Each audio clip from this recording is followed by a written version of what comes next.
Yeah, so we were talking about this workshop and like different ways to think about introducing computer vision to this audience, and I just wanted to talk about sort of this like case study that I've been building around how do we actually think about building successful interdisciplinary collaborations, and how do we build more capacity in ecology for computer vision. This is just, again, megadetectors come up a couple times, but direct collaboration and rigorous evaluation does lead us to the development of like useful AI systems for environmental data or ecological data. And I think that the useful dimension here is something that is often missing. And we've seen some other amazing examples of useful computer vision systems, Deep Labka, Deep Forest, among them. But just taking a step back from that and thinking about, how do you actually build these collaborations? So when you're thinking about collaborating with AI researchers, you'd like to build a useful AI model. Data isn't enough. So saying, I have so much data, and even I have so much labeled data, that's not sufficient for a collaboration. And it seems to beg the question that you think that you can just lob your data over a wall and get back something useful. And charity collaborations are not sustainable. And here a charity collaboration is you going to a computer science department and saying, will you please build me a model for my data? But there's no clear benefit on the computer vision side. It's not well aligned with computer vision research goals. So you're essentially, maybe you get some undergrad to hack together a model for you. Maybe you get, what have you. Even some system that's very well intentioned from a computer vision researcher. They build some model, they write a paper, but now they've written their computer vision paper, and the incentive structure maybe goes away for them to continue to maintain that model, to update it when PyTorch changes. So if you want sustainable models, you need to think about who is sustaining them and what's the maintained incentives to make that happen. And the ideal research collaboration interaction point is actually where existing methods stop working. So I have a lot of data and I want to know if computer vision will work, actually is not the right starting point. The right starting point is I have a lot of data, I've thought hard about what I would actually want computer vision to do. I have good metrics for evaluating it. I have good, clean, representative test data. I have trained computer vision benchmarks on my existing data. I have done systematic evaluation. This is what computer vision can do well, and that's great because I'm going to take that and I'm going to go use it. Here's the gap. If you hand the gap and an existing data set and an evaluation metric, at that point you give that off to a set of computer vision researchers. Now we're in the space where potentially they're doing computer vision research that they can do with you, make sure it's still aligned with your goals. It's clearly research, not software engineering. You're not asking them to be a cheap software engineer. So this means that if we want this to be where we're aiming for, we have to do the benchmarking in-house. Ecologists have to train their own off-the-shelf models. So how do we do that? How do we get it to the point where we actually can do that? Because applied, like being a good practitioner of applied machine learning is not a skill that's taught in many ecology departments. Actually, I don't really know of any where this is already included in the curriculum. So we saw this gap. We got some funding, and about 2 years ago, we started doing this summer workshop, kind of built around like similar ideas to the different workshops at maybe Woods Hole or MBL, where they're taking people in person for 3-4 weeks, really dedicated time, tons of hands-on kind of co-working, but the idea being that you come in and you learn a new technical skill in a short period of time. And the thought here is that, this is not training ecologists to be computer vision researchers, it's training them to be good applied practitioners of machine learning, training and evaluation. And so the mission of this program is to teach applied computer vision as a tool for ecological research. So it's putting everything in the context of that systemic approach to computer vision. What is the actual ecological end goal? How do we measure that? continuing to try to grow the interdisciplinary computer vision for ecology community. Things like this workshop are another great way to do that. Empowering ecologists to build their own computer vision systems. So another kind of pushback on this front was seeing a lot of hackathons. These like hackathon flavored things, like, we're gonna bring computer scientists together with ecologists and we're gonna solve these problems in a week. And what I saw ending up happening with these hackathons is that the ecologists would bring the data, they would maybe spend a week labeling more data, the computer scientists would write all the code, they would get something that maybe sort of was a prototype in the direction of something that could be useful, and then after that, what happens, right? The ecologist doesn't know how to write any code, the computer scientist hasn't really engaged with the data, and no one's continuing. And in the best case scenario, people get excited, there is like a long-term collaboration. But I really wanted the ecologists to be writing the code. And I didn't think that was going to happen in a hackathon flavored thing, so it needed to be a school. And then the last thing is providing access to computational resources. This is sort of an open question, I think. Does your ecology department have access to a supercomputing cluster? GPUs are increasingly cheap, but also computer vision is increasingly computationally expensive. So, how do you balance these two things? What type of compute do you actually need? At least for our use case here, we worked this year actually not with AI for Earth or Amazon, we worked with Eleuther AI to provide access to a dedicated A100 node to each student in the school for the 4 weeks that they were involved. We have a pretty extensive teaching team. This is the teaching team from the sort of combined teaching team from the first and the second iteration of the school, but essentially bringing together a lot of junior researchers who are in computer vision, who have experience working on ecological problems in different dimensions, and giving them this opportunity to kind of directly provide best practices and use cases and skill sets and debug the students in the school as they go forward. The important thing here is that we keep capacity quite limited, just because that's how it works. You can't really scale this very well in terms of people. So we accept about 20 students every year, and we have basically an instructor and a TA for every group of 5 of those students. So the student to teacher ratio is quite high, or low, I guess, depending on which way you want the ratio. This is really intended so that you're getting really direct hands-on feedback. They're actually about half the time they're at the school, they're just co-working in these small groups and writing their own code and trying to hit sort of different coding milestones. The first cohort is here. Amazing group of young ecological grad students, postdocs, junior researchers across, I think something like 8 countries. Just a couple examples of things that they were working on. They each bring their own project to the school. We work with them from like the 5 or 6 months leading up to the school, in sort of these bi-weekly, we basically have 2 different Python office hours each week where people are dropping in, and a lot of the time we're spending in those office hours is making sure people are good to go with their data sets. This is not a Python programming school, nor is it a label your data set school. So both of those things are expected coming in. So when people apply, they're actually asked to apply with a research project in mind, with a labeled data set already in hand. And so some of the things that people worked on in the first year were automatically detecting migrating bird population from drones, kind of similar to some of the things that Ben was talking about, and actually these researchers are working, their data is in your model. Yeah.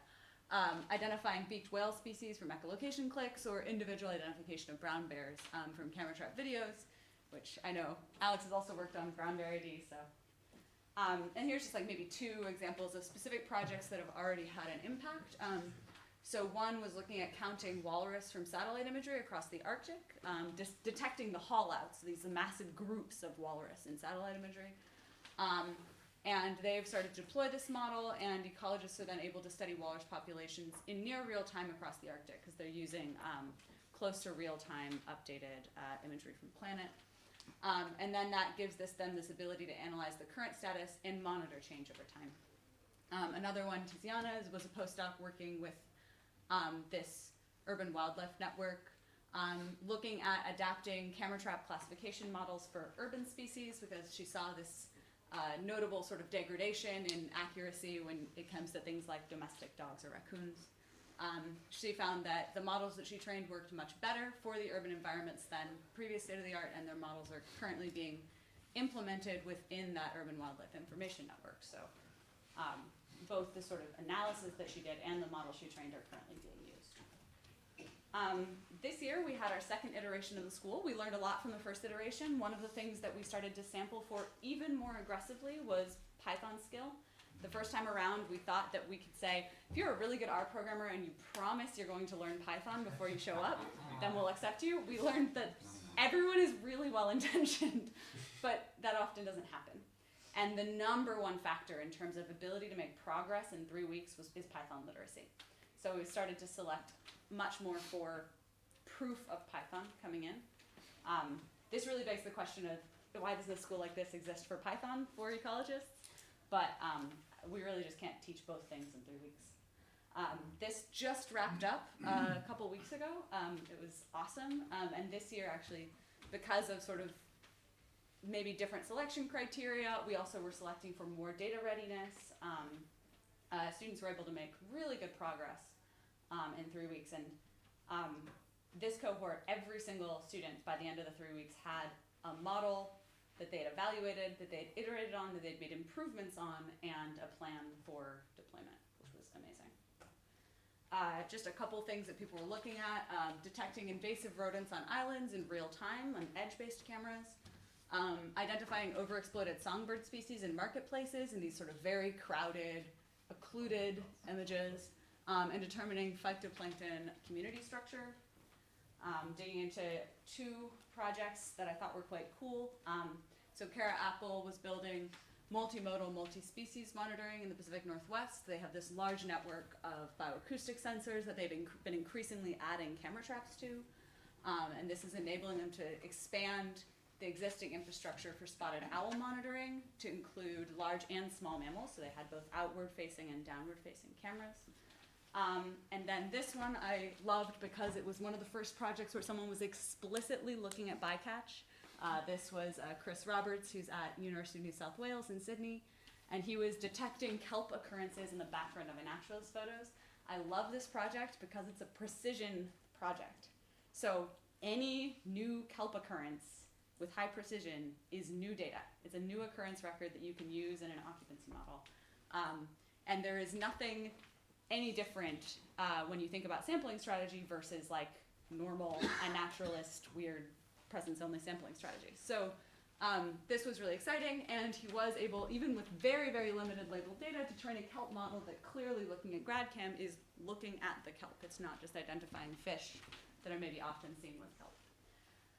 And the nice thing here is that they're really able to increase the spatial and temporal scale of kelp occurrence data by orders of magnitude. Because people don't take pictures of kelp very often. They really often take pictures of pretty fish. So I'm really excited to see more of this kind of bycatch going forward. In terms of what we learned about good, successful AI training for ecologists, Python was a huge one. Yeah.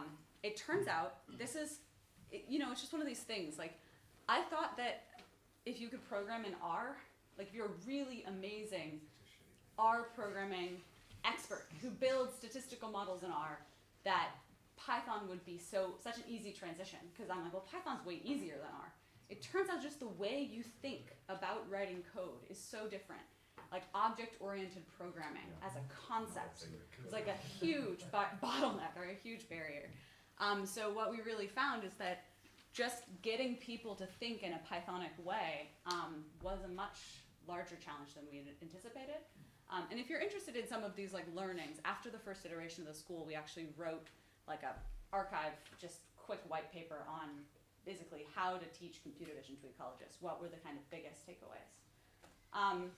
The next one actually is access to computational resources. Quite a few of the students from the first iteration of the school were like, I'm going back home, I don't have a GPU. Like, I don't know how to get a GPU. I don't know how to think about where there are GPUs. And so there's actually increasingly interesting resources on these lines. So one exciting one is EASL, is this new NSF synthesis center. that's explicitly providing computational resources through the NSF to US institutions. So there are starting to be more workarounds for this, but this was more of a bottleneck than I had anticipated. And then a third one is that actually the most important thing to build is not necessarily skills in training models. Training the models is easy. The important thing is building in-house AI intuition and like skills sort of in the ecology community in terms of thinking about what smells funny. Ben, you were talking about like, oh, like look at the project. Like if it just seems like it's not gonna work. Well, it turns out you're really good at that because you've been doing this for years. But seems like it's not gonna work is an important skill to try to build. And even just part of what we do is a reading group where you go through and you read state-of-the-art machine learning papers, you kind of pick a topic, they sort of select the topics up front. And it was really cool watching the students sort of learn how to dig through the hype in ML literature and understand, like, is this ready for me? Is this something I should try? Like, how do you think about when something is going to be worth it for an ecological problem? So if you're interested, we are going to be running the third iteration. We're now kind of discussing whether it's going to happen next summer or the following January to try to avoid, we've had just a lot of conflicts with people's ecological field seasons. So it might become a winter school over time, but you can read about the school, all of the syllabi, all of the lectures are recorded, all the slides are available. Please steal these resources with credit. Use them as much as you might like. Take the course offline if you're interested. You know, there's daily lectures and invited talks from 2 different years now. And we have code repositories that are also public that have some nice like templated starting points for computer vision models. Yeah, any questions about this as a sort of case study in capacity building? Yeah. Is it capacity building really? It seems like so highly selective. I mean. So it is capacity building because every single one of these people now has these skills. They go back home and they're teaching them to their labs, they're teaching them to their friends, and they're now acting as that person who can be the go-to. And we're already seeing some fractal growth in terms of skill building. But in terms of what is the right thing to do long term, I think it would be much better if something like this was actually taught in ecology departments. I don't have control over ecology departments, but I do have control over slow fractal growth in computer vision skills. And we've talked about, oh, could we do it like hybrid or online, or could we do it like, we've gotten so much feedback, and I'm pretty convinced that this much skill building this quickly kind of only happens with dedicated in-person time. Yeah, sure.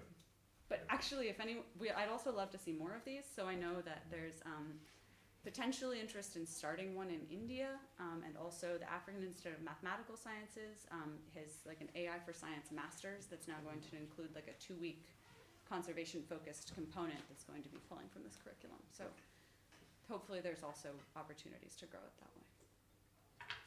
Just a quick one. Can you elaborate a bit more? Like you said that on the 5 to 6 months leading up to the summer school, you tutor the students in some way? So we set up those small groups ahead of time. Yeah. So basically, as soon as they find out they're accepted, they're sort of grouped into these small groups with their TA and their mentor. We bring them onto a Slack channel. There's sort of offline communication, and then there's manned office hours twice a week in 2 different time zones that are manned by different TAs. We like take turns. No, I mean, what are the students supposed to do in this leading time? Make sure that they have their data cleaned, labeled, ready to go, and make sure that they're ready for the Python stuff. So this is really just... So they're learning Python and preparing them. Ideally, they would already know Python, yeah. But they're brushing up on Python. We have sort of lists of like, these are the things you need to know, and pointers to resources. This year we kind of worked through one of the Python textbooks a little bit in a structured fashion, mostly async. Again, I don't have the capacity to teach a Python school, but just trying to give some structure or give people the ability to get unstuck if they're getting stuck leading up. But we found that on the data curation side particularly, even if they have labeled data, like it's like, oh, you think it's clean, but like now here's like a homework 0 where you need to like plot a bunch of distributions of your data and like visualize some examples, and they realize, oh, actually shit, it's really messy. Yeah. we actually have to leave this room. All right. Let's go. Sorry. Thanks, Sarah. Thanks,